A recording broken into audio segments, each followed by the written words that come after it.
Hello everyone, welcome back to my channel Simplifying Business Studies. Myself Kashish Talwani, your business studies teacher. I'm here again with another part of chapter 6 of class 12 business studies, Organizing. So far we have covered 7 parts of this chapter. If you're looking for the links to the previous videos, you can get it in the description box below. Before I go forward, I would like to request you all to like this video and watch this till the end.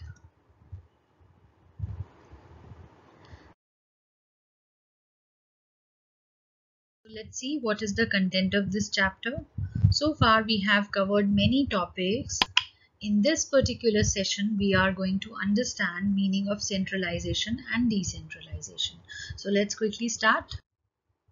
So this is a simple diagram to explain what is centralized business organization and decentralized business organization. So centralized organization is the one where all the powers lies in one hand. That means all the powers remain with one person in an organization, and every particular subordinate will always depend upon this particular person for all the decisions. But in a decentralized society, this person who is at the top of this hierarchy has distributed powers at different levels, and all the people at different levels have different powers. So this is a decentralized society and this is a centralized society. We will understand all these things in detail. So let's first understand what is decentralization.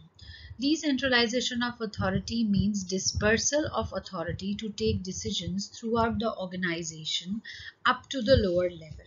So generally centralization means concentration or retention of authority, and diverse to it, decentralization means delegation of authority throughout the level in an organization. That means the decision making power is shared with all the lower levels of the management. In other words, decision making authority is pushed down the chain of the command. Decentralization actually explains the manner in which this decision making responsibility is divided at different levels in an hierarchy. So let's see what we have on our screen. It implies to reservation of some authority with the top level management and transferring the rest of the authority to the lower level of organization. So this is where the head of the organization keeps certain powers with him, and rest of the power is distributed at different levels in an organization.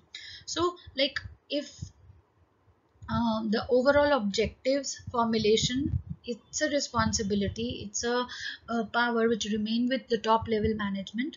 The other authorities, like to take care of production department, or to take care of the sales department, or to take care of the HR department, these are the authorities which are assigned to the respective managers. So yes, transfer of authority at different levels can be seen in a decentralized organization. This empowers lower level to take decision regarding the problem faced by them without having to go to upper levels. So this actually facilitates all the people who are given this kind of authority so that they can take decisions related to the problems which they face on everyday basis without having to go and wait and to let the delay happens if all these decisions will be taken by upper level.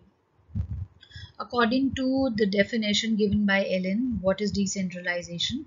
Decentralization refers to systematic efforts to delegate to the lowest level all the authority except the one which can be exercised at the central points. So the central authority of the organization keeps certain powers with them, and apart from that, all the powers are distributed at different levels. So this actually facilitates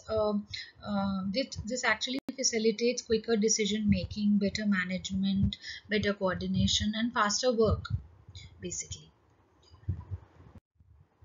So let's now compare decentralization and centralization. As I said, Centralization means concentration or retention of authority for decision making at the top level in an organization, and decentralization refers to delegation of authority throughout the levels of the organization. Let's see what we have on our screen. Decentralization means authority retained at the top level, and decentralization means systematic delegation of authority at all levels and in all departments of the firm. So there has to be proper balance between them. So in general, there is no organization where there is complete centralization or where there is complete decentralization. So in reality, there has to be a balance, there has to be a parity between both these things. So what happens in a decentralized firm? Top level retain authority for policies and decisions for the whole firm, and overall control and coordination. So these are the core areas which are taken care by the top level of the organization, and middle level and lower level have authority to take decisions for the task allocated to them. So yes, every department heads has this authority to take decisions for the accomplishment of the goals or the policies or the decisions which are taken care, which are decided, formulated by top level management, so that they can take better decisions for their own respective departments. Now, centralization and decentralization, we will understand a little bit more about these. Centralization and decentralization represents the pattern of authority among managers at different levels.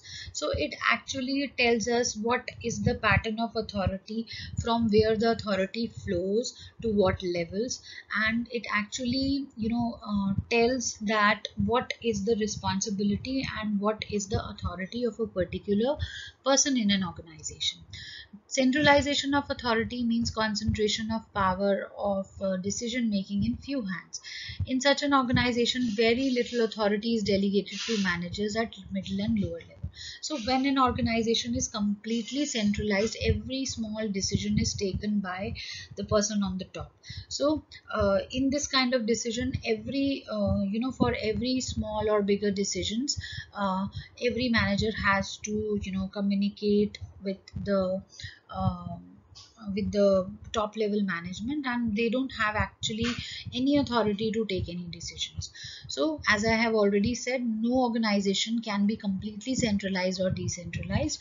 There has to be a balance between two.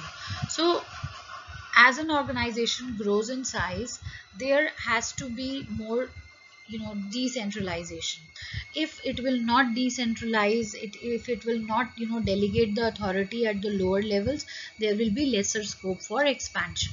So yes, and every organization characterize both these things, centralization and decentralization. I'm sure this content is understandable to all of you. If you have any queries related to these topics or previous topics, you can get in touch with me through this email or through the comment box of this video. Hope you had a good time watching my video. Thank you so much.